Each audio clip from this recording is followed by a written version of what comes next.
Hi, everybody, and welcome to the DRFBets Race of the Day for Wednesday, July the 3rd. I'm Dan Illman. Race number 5 at Belmont Park is our race of the day. We're kicking off the 50-cent pick 4 with 2-year-old filly maiden special weights. Lots of guesswork in this race with plenty of first-time starters. So we'll try to make the best educated guess by looking over workouts and auction information and trainer information, and, of course, pedigree information as well. Of course, the best educated guess you can make on this race is by using your DRFBets account, because as you can see, deposit X amount of money, get more than X amount of money, and more is better than less. Bets.drf.com is where you go for all the details. And let's meet the field for race number 5. We're kicking off the pick 4 again, going 5.5. You can access free formulator past performances for this race on the Race of the Day event page at drf.com. Download them, handicap along with me. We'll take the field in post-position order, beginning with the number 1, Palace Avenger. This is a daughter of first crop stallion Palace, who is a grade 1 winning sprinter. The dam was unraced, but she's a half-sister to a stakes-winning router named Striking Tomasu. This is the female family of sprint champion Aldebaran. Now, this filly went for $17,000 as a yearling and sold way up for $75,000 this April after breezing a furlong in a very fleet 9 4/5 seconds. As we see from this formulator fact, trainer Wesley Ward is just tremendous with first-time starters over the past 4 years, with juvenile debut runners in maiden special weight dirt sprints at Belmont. 6 for 12, 9 of 12 on the board, 365 ROI. The last 2 works look good. If you match them up on the work tab, the June 19th work matches up with Aurelia Garland, who has already won the debut with the 75 buyer. That last workout matches up with Owlette, who already has a 77 buyer on the screen. Expect this filly to be very, very fast out of the gate and breaking from the inside post. If she does break, she might prove tough to catch. The number 2 is Positive Power. This is a daughter of Misremembered out of a stakes place sprinter named Broadway Baby. She has already raced once, and she raced pretty well. She finished 3rd, going 5 furlongs. She adds Lasix, which could certainly spur some improvement, but something tells me she just caught another tough spot in here with several good first-time starters in the field. The buyer par for this race is a 75. She earned a 43 in her debut, and while I am expecting some improvement, I'm also thinking that maybe she's best served underneath in single race exotics. I picked her 4th in this spot.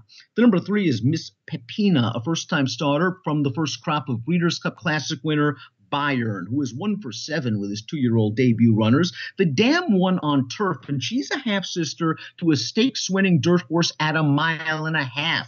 So I do wonder if maybe this filly might want a little bit more distance down the road. Joel Rosario takes them out for Mr. Gullo, who has done well with first-time starters at this meet. Several horses have run well and hit the board. Miss Pepina, for me, though, a horse I'm going to keep an eye on for down the road at longer distances. The number 4 is Avuncular, and when people think of trainer Christophe Clement, they think of turf prowess. Well, he's also really good with first-time starters. Here's the formulator fact for Avuncular. Over the past 3 years, juvenile debut runners, maiden special weight dirt sprints at Belmont, 30% winners, big ROI.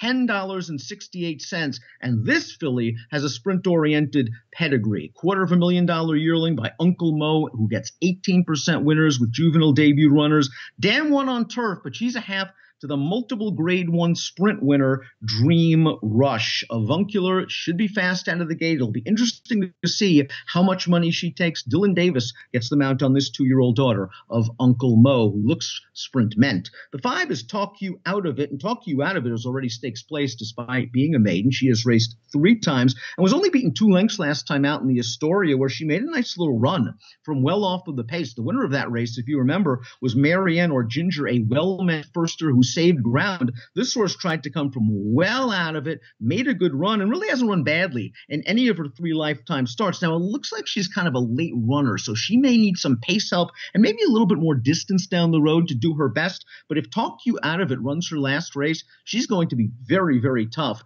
4-1 in the morning line for Junior Alvarado. I'm using the 5, Talk You Out of It, as my second selection. The 6 is Critical Decision. This is a daughter of Preakness winner Shackelford, who wins 14% with 2-year-old debut runners. The dam was multiple stakes placed, but she was a juvenile debut winner herself. And this filly is a half to a multiple stakes place runner named Over Icy. Steve Asmussen can win with a first-time starter, although it should be noted that the angle with Asmussen over the past few years is to watch out for his second-time starting 2-year-olds. Critical Decision picks up one of the barn's favorite riders, Ricardo Santana Jr., but I think Critical Decision might need one, and we can watch out for her at Saratoga second time out. The 7 is a beautiful Amalia. This is a New York bred daughter of Bankheist, who's 1 for 11 with juvenile debut runners. The dam was a sharp stakes winning dirt sprinter, a New York bred as well. This one's going to be a big price in this race, so don't let this formulator fact dissuade you if you really like the 7, beautiful Amalia. Over the past 6 months on dirt, this barn only 1 for 39, 27-cent ROI.